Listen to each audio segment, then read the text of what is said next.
Hi, my name is Mackenzie, and fun fact about me, I think the Barbie movie was a documentary. When I first became a part of the ex-Mormon community, I came across a subsection of Mormons that I personally had never heard of before. The word apologist kept coming up, usually with a negative connotation, and at the time I sincerely did not know why. By definition, an apologist is someone who defends something seen as controversial. Another definition I saw is simply someone who defends their beliefs, which seems fair enough. I feel like most active members of any religion would defend their beliefs when it came down to it. I know I did, so why aren't more members referred to as apologists? The difference seems to be in their willingness to approach discourse. Apologists do not shy away from controversial topics that might make some members uncomfortable, or they simply do not care to debate. I was born arguing with everyone about everything, so I can't relate. Ex-Mormons and Mormon apologists are two sides of the same coin. We are both very passionate and vocal about our beliefs and are constantly trying to disprove the other's arguments. We feel attacked by them, they feel attacked by us, and we just go round and round in circles. Everyone is allowed to defend themselves, and I don't have a problem with apologists in general. I have a problem with some of the arguments they make and possible ulterior motives, which we will get into. One thing that I've noticed is people who fall into the apologist category really don't want to be called apologists. And it seems like every high-demand religion or cult has their version of apologists, so I can only speak for the sect that I know, which is Mormon apologists. But the arguments and tactics may feel similar to you, even if you come from a different church. One of the biggest organizations of Mormon apologists that I know of is FAIR, which is a nonprofit organization dedicated to providing well-documented answers to criticisms of LDS doctrine, belief, and practice. They were founded in 1997 and were originally known as the Foundation for Apologetic Information and Research. They changed their name to Fair Mormon in 2013 and again changed it in 2021 after Prophet Russell M. Nelson declared that saying Mormon was a victory for Satan. So now FAIR stands for Faithful Answers Informed Response. They are known for their online library of answers to difficult questions some may have regarding polygamy, racism, etc., and they are also known for their in-person conferences. The next FAIR conference is actually coming up in a few weeks here in Provo, Utah, and for a brief moment I considered going until I looked at the price tag. But they feature transcripts of all their past events on their website, so I'm assuming they'll do the same with this upcoming conference. I don't know about you, but I am very excited about some of these presentations, like the apparent genetic discrepancy between Mormon's narrative and the origin of Native Americans, proving the church is true. I am definitely reading that one. The portrayal of Latter-day Saints in television, and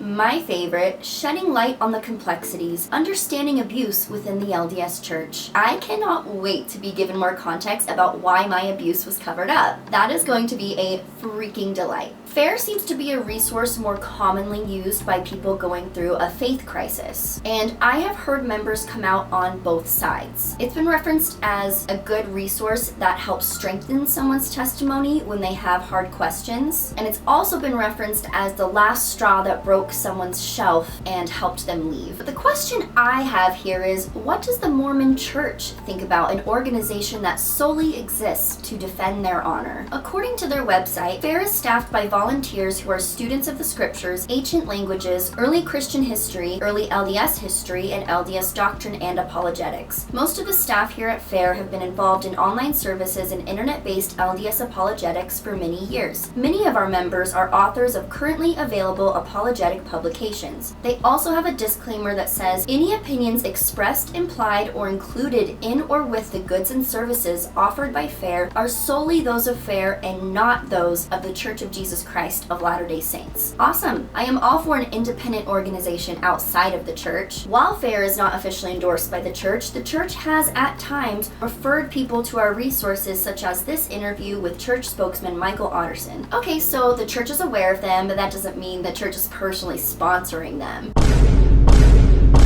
I'm sorry, who's a sponsor? Now, I looked at this already knowing they had been receiving money beforehand. I just didn't know they were admitting it. Do they think we're stupid? I think they just think we're stupid. There's no other explanation for it. Both of these departments are owned and run by the Church of Jesus Christ of Latter-day Saints. Not to mention all the other nonprofits they have as sponsors on their website, which also have financial ties to the church, which we will get to. But they say they are not officially endorsed by the church. Do you know what the word endorsed means? If an organization is giving you money, they are giving you support. They are endorsing you. The church doesn't list them on their website as a resource so that they can cover their ass, but as long as the church agrees with most of the stuff that FAIR is saying, they will keep getting those paychecks, brother. As far as I'm concerned, and as far as anyone with a 3rd grade level reading is concerned, FAIR is absolutely endorsed and supported by the church. And saying they aren't is blatantly dishonest. If you still don't believe me, they have had no less than 3 general authorities speak at their conferences. And that does not include any of the ones that were retired when they were speaking. There's also a plethora of BYU professors and people who work for the church in another capacity, such as the history department and even their public relations department. In 2018, Elder Kevin Pearson, who was a General Authority 70 of the church, he proudly declared that he was there on church assignment. In a Q&A at the end of his speech, an audience member asked, "Is the basis of your message born out of your own personal concerns on this issue, or are you sharing the message by assignment?" He said, "I'm here by assignment. I was invited to come. That invitation went to the assignment committee, and the president of the Quorum of the 12 assigned me to come and speak at this conference. So I'm a representative of the church. I hope the brethren agree with everything I've said today." So the church gives them money, they send leaders to their conferences, but they still claim not to be endorsed by the church in any way. But why not? Why can't the LDS Church say these things with their full chest? Don't worry, Elder Craig Christensen, another General Authority 70, explains it perfectly. At the 2019 FAIR conference, he says, "May I begin by expressing our appreciation for all that you do. The stated mission is to defend the Church of Jesus Christ of Latter-day Saints, the restoration, the gospel, and we need your voices. As recent as yesterday, I was in a meeting with senior leadership of the church, and we talked about the importance of the faithful members engaging online and helping everyone understand the real foundation of faith that we have in the Church of Jesus Christ of Latter-day Saints. You can say what we can't say." He continues, "Let me give you 2 examples of that. One will be a little bit humorous. As I watched the 2 previous presenters and I saw this sign behind me, I worried about what my picture would look like with President Nelson seeing Mormon written over my head. Now I'm sure they didn't worry about it, but he's pretty fanatical about correcting the name of the church. Now there's a reason that Fair Mormon continues to be Fair Mormon, and that's the reason. Because you can. You're not the church, and you can say the things that we can't say." So this was before FAIR changed their name, so that's what he's referencing. He's making a joke that the prophet wouldn't like seeing the word Mormon since he publicly denounced it and asked the members to do so as well. Twice he says, "You can say the things that we can't say." He didn't say things we don't always agree with or things we don't want to say. He said, "You guys are saying all the right things and we wish we could say them too." As an active member, this would frustrate me a little bit because to some members, FAIR is still seen as anti-Mormon material, only because they purport to be independently produced and not from the church. So members who try to share this website from their friends are shut down immediately. An audience member named Scott asks, "How can the church stand behind the work of Book of Mormon Central, Interpreter, and Fair Mormon in a more vocal way? I still have difficulty convincing friends and relatives that the church stands behind us." Christensen says, "May I just say that part of the power is that we aren't standing too firmly behind you, that one of the blessings and one of the missions that you are able to take are issues the church doesn't take, and so we work in tandem. If you look like an extension of the church, you wouldn't have the power to do what you need to do. Quietly and behind the scenes, we are doing a lot to support you. Is that true?" Scott says, "Yes, that's true. It is in fact increasing. Over the last couple of years, it has increased quite significantly. And those Book of Mormon Central and Fair Mormon and others, Interpreter, those of you that are here, know that we are trying to be much more engaged. I think if you would have sat in the meeting I was in yesterday where they said, as we respond on the battle on the internet, only about 10 or 15% can come from the church. The rest has to come from partners. We can count on you as partners and other individual members to be engaged in the conversation. Transparency my ass. If anyone tries to claim that the church is transparent, one more time, I am sending them directly to this talk. This is the least transparent you could be with your church membership. They are using apologists and these organizations as puppets. They are letting them do the dirty work 90% of the time, as Elder Christensen said, so that the church can still look like the good guys in the end. It may not have come from over the pulpit, but they are paying these people to say these things. It's the same thing. It's like 2 different heads of the same dragon, or like 5 different heads, like that monster from Hercules. It's all the flipping same. Book of Mormon Central, The Interpreter, the More Good Foundation, all of these are nonprofits that receive funds from the church. Sorry, funds from foundations created by the church. On the Book of Mormon Central website, it says BMC receives no funds directly from the church, only via the Church of Jesus Christ of Latter-day Saints Foundation, and is not controlled in any way by the church. This is funny to me. Hey, is that money from Bob? No, Bob didn't give me this money. I got it from Bob's box. The box that Bob owns. Yeah, Bob's box. So you got it from Bob. No, I did not get the money from Bob. He never handed me any money. Okay, but he put money in the box. And you took the money out of the box. Yep, so that's Bob's money. Nope. Okay.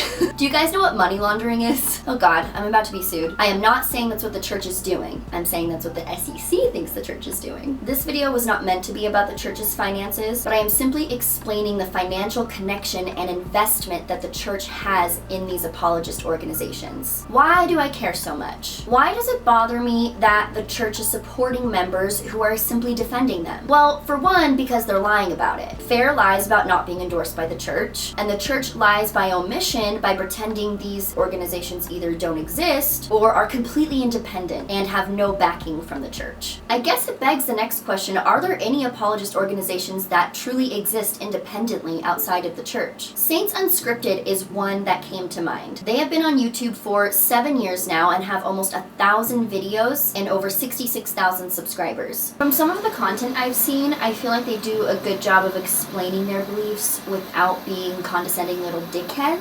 Who knew it was that easy? I mean, look at these cuties. What is not to love? Just young adults coming together, answering questions about their religion. Damn it! I'm not angry.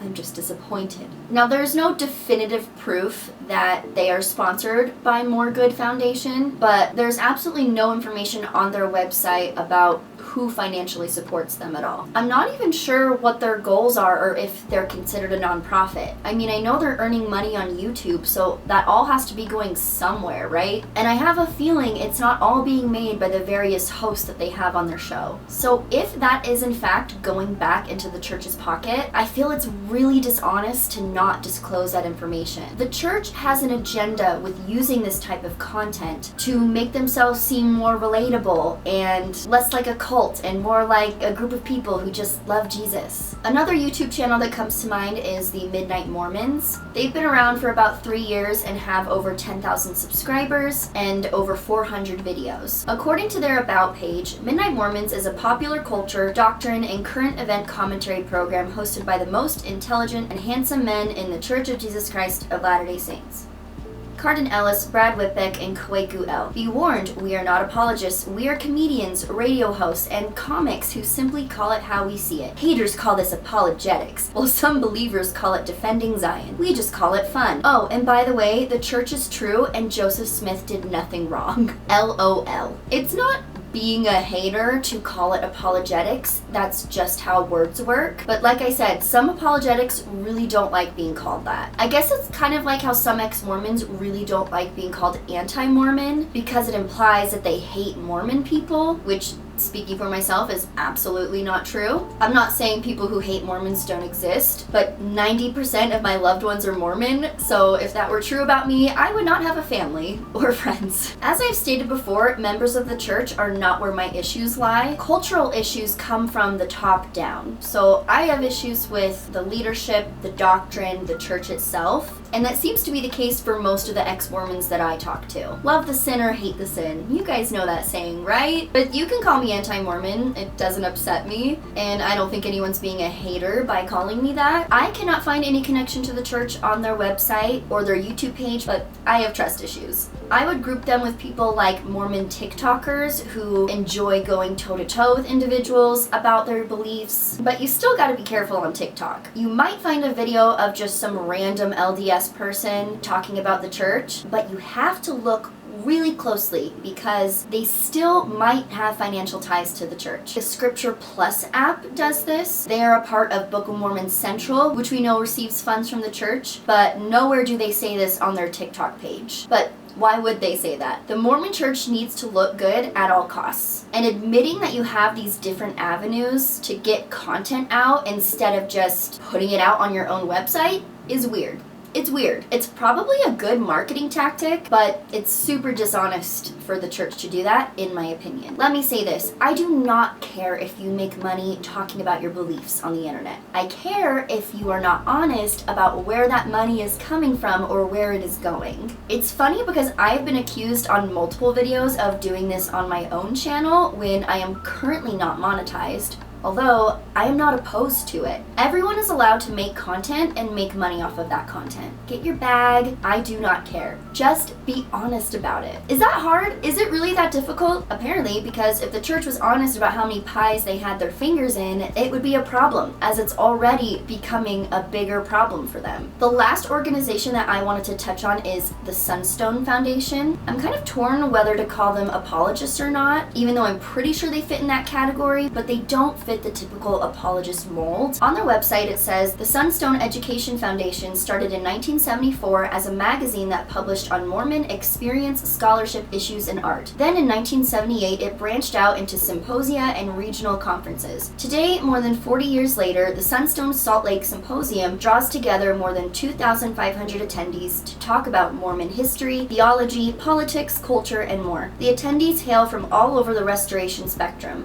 Because the symposium hosts such a diversity of thought and belief, it can be a challenge for attendees to interact constructively with people who have opposing views. But this challenge is also an opportunity to expand our minds and empathize with each other. As Joseph Smith put it, by proving contraries, truth is made manifest. To participate in Sunstone, you only need to have an interest in Mormonism and a willingness to engage respectfully, thoughtfully, and intelligently. You'd think that after Russell M. Nelson's call for everyone to drop their weapons and start being nice to each other, that the church would be all over this. But no, Sunstone seems a lot more nuanced and less of the church's asshole. They legitimately do not seem to have any financial ties to the church that I could find, and the church has even denounced Sunstone in the past. This is a quote from an article in the Salt Lake Tribune. It says, though Sunstone's bread and butter remained social and cultural issues in Mormondom, symposium sessions on feminism, homosexuality, secret temple rites, and the veracity of LDS scripture furrowed church leaders' brows. In 1989, Apostle Dallin Oaks cautioned against alternative views, and on August 23, 1991, the ruling First Presidency and Quorum of the 12 Apostles exhorted the faithful to stay away from anything, including unidentified symposia that might undermine their beliefs. Sunstoners knew exactly what leadership was talking about, however, and Sunstone immediately found itself hard-pressed to enlist moderate or conservative Mormon scholars, especially from church-owned Brigham Young University. There developed a virtual absence of BYU faculty, said Peck, a BYU graduate. Sunstone was labeled an evil thing. The church's next shot at Sunstone was not across the bow, but a broadside. In late 1993, 5 Mormon intellectuals were excommunicated and another disfellowshipped. They obviously had targeted individuals who participated in Sunstone, said historian D. Michael Quinn, an excommunicated member of the so-called September 6,